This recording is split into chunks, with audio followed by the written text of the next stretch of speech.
Halo, Assalamualaikum warahmatullahi wabarakatuh. Salam sehat selalu. Video ini merupakan video apresiasi guru inspiratif Indonesia dengan tema Inspirasi Mengajar di Era Pandemi yang diselenggarakan oleh Kuiper dan Priti Sosro. Perkenalkan, saya Lisa Sri Andarmuni dari SMA Negeri 1 Cililin yang selalu berusaha untuk menjadi guru inspiratif Indonesia bersama Kuiper dan Priti Sosro. Ada 3 hal yang akan disampaikan. Yang pertama, mengenai permasalahan pembelajaran jarak jauh. Yang kedua, inovasi yang dilakukan. Dan yang ketiga adalah dampak yang diperoleh oleh siswa. Permasalahan pembelajaran jarak jauh di masa pandemi pada dasarnya dipengaruhi oleh 4 hal. Yang pertama adalah sarana prasarana. Meskipun pemerintah sudah memberikan bantuan berupa kuota gratis bagi pendidik dan peserta didik. Yang kedua, pemilihan metode dan media yang tidak sesuai menyebabkan kompetensi yang tercapai tidak optimal. Hal ini dilihat dari hasil penilaian pengetahuan dan praktik yang tidak sesuai dengan harapan. Dan juga ada kesulitan dalam melakukan penilaian sikap karena guru dan siswa tidak berinteraksi secara langsung. Guru kesulitan untuk memantau aktivitas siswa. Untuk menyelesaikan permasalahan ini, dilakukan beberapa inovasi.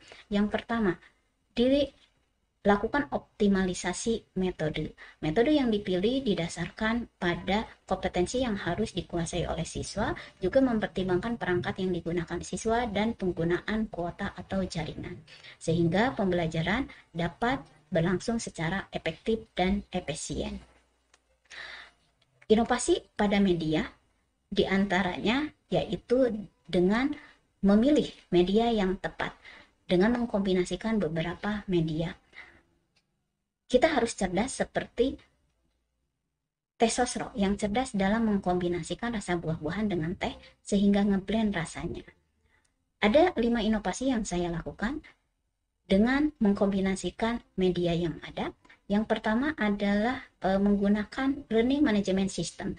Di antaranya dapat digunakan Kuiper sehingga dapat mengupload materi, latihan maupun menggunakan soal-soal yang sudah ada. Namun karena pelajaran yang saya ampu adalah bimbingan teknologi informasi dan komunikasi, maka saya menggunakan LMS yang lain yaitu Google Classroom. Google Classroom support dengan aplikasi yang lain seperti Quizzes untuk mengecek kemampuan siswa dan juga Edgepuzzle untuk memantau aktivitas siswa secara virtual. Di Google Classroom, saya dapat memposting materi, latihan, tugas, maupun quiz. Nilai dari aplikasi yang support dengan Google Classroom itu dapat terintegrasi sehingga mudah untuk mengelolanya. Yang kedua adalah Edgepuzzle. Dengan Edgepuzzle saya dapat betul-betul memantau aktivitas siswa secara virtual. Mana siswa yang sudah mengakses materi, mana yang belum, mana siswa yang pengerjaannya sesuai dengan petunjuk yang diberikan, mana yang belum. Sehingga kita dapat mengarahkan aktivitas siswa agar kompetensi yang diharapkan, tujuan pembelajaran yang diharapkan dapat tercapai secara optimal. Di Edgepuzzle juga saya mendapatkan feedback yang menggambarkan pemahaman siswa terhadap pembahasan tersebut dan mengetahui letak kesulitan siswa dalam memahami materi tertentu. Apabila materinya dapat disampaikan dengan cara diskusi, maka saya menggunakan Discord. Meskipun di Discord terdapat fasilitas untuk Pikon, namun biasanya tidak saya gunakan untuk meminimalisasi penggunaan kuota.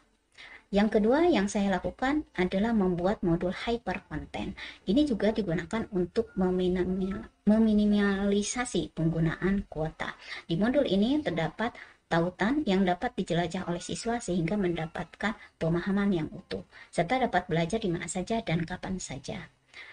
Modul ini diintegrasikan dengan aplikasi berbasis Android yang saya buat sendiri bertipe tutorial dengan menggunakan metode CAI, sehingga siswa dapat belajar secara tuntas dan mandiri. Saya juga membuat media pembelajaran berupa video yang disimpan di YouTube. Saya juga mewajibkan siswa untuk mengumpulkan tugas bukan berupa file, tapi berupa link. Tugas yang dikerjakan oleh siswa disimpan di Google Drive dan di-share linknya di Google Classroom. Sehingga tugas-tugas siswa termanage dengan rapi di Google Drive dan meminimalisasi penggunaan memori yang menjadi salah satu permasalahan di LMS. Media pembelajaran berbasis Android yang digunakan ada dua. Yang pertama tutorial sistem komputer yang saya buat sendiri. Yang kedua adalah simulasi perakitan komputer hasil karya mahasiswa STT Wastu Kancana.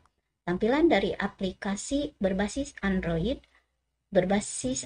bertipe tutorial di antaranya seperti ini. Di sini terdapat menu yang terhubung dengan video di YouTube hasil karya yang lain. Dan terhubung juga dengan link yang ada di internet. Hai teman-teman, kita kembali lagi di komputer jaringan datar project. Yang kedua adalah menu modul yang isinya berupa modul hypercontent yang dapat membantu siswa untuk belajar secara utuh.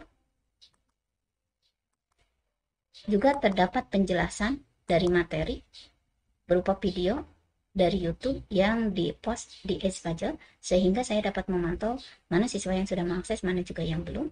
Kemudian terdapat juga tugas latihan dengan menggunakan Google Form dan quiz dengan menggunakan Quizzes sehingga dapat disetting pengaktifannya. Juga terdapat menu pengayaan yaitu simulasi perakitan komputer. Tampilan dari simulasi perakitan komputer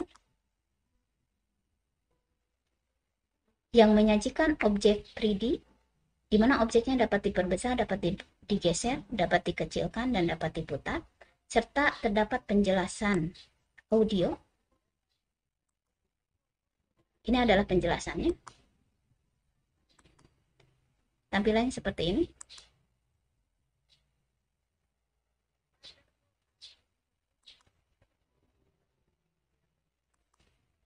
Menu yang kedua adalah langkah-langkah perakitan komputer, mulai dari persiapan sampai dengan selesai. Menu yang ketiga adalah simulasi perakitan komputer. Di sini siswa tinggal memilih komponen dan menyimpan pada tempat yang tepat. Berikutnya, melakukan perakitan periferal, menghubungkan periferal dengan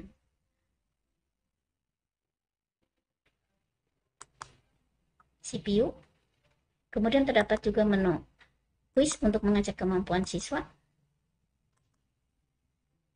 Terdapat menu info tentang aplikasi dan juga menu help.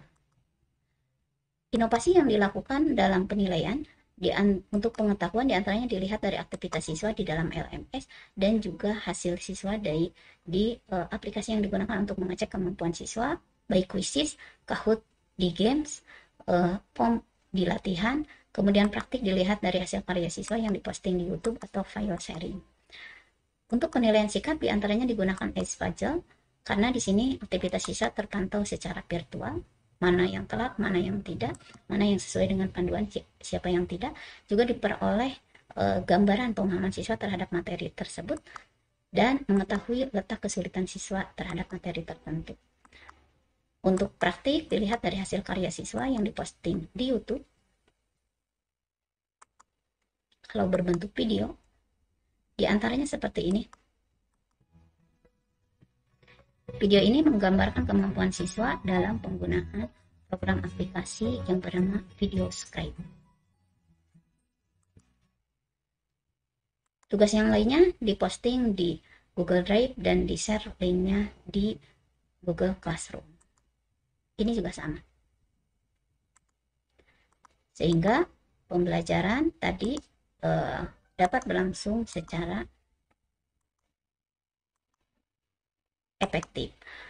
Ada dampak yang diperoleh oleh siswa. Yang pertama, siswa merasa belajar seperti biasanya karena aktivitasnya terpantau secara virtual. Kemudian yang kedua, nilai-nilai disiplin dan tanggung jawab tetap dapat ditanamkan dan dapat dinilai. Yang ketiga, siswa dapat belajar mandiri dan tuntas dengan menggunakan modul dan aplikasi berbasis Android. Siswa juga dapat meningkatkan kekeluargaan dengan komunikasi satu dengan yang lain dalam memahami materi, juga dalam menyelesaikan tugas bersama dengan memperhatikan protokol kesehatan. Dan yang terakhir, siswa merasa belajar lebih menyenangkan karena ada optimalisasi media serta mengembangkan kemampuan siswa. Ini diantaranya hasil survei penggunaan aplikasi berbasis Android. 80% lebih siswa menyatakan bahwa aplikasinya bermanfaat, aplikasinya membantu, menyenangkan, dan membantu siswa memahami tentang sistem komputer serta memberikan pemahaman bagaimana melakukan perakitan komputer dan membantu siswa seolah-olah melakukan perakitan komputer meskipun secara virtual, sehingga siswa dapat tetap pintar dari rumah. Sekian, terima kasih. Kuiper dan Priti Sosro. Wassalamualaikum warahmatullahi wabarakatuh.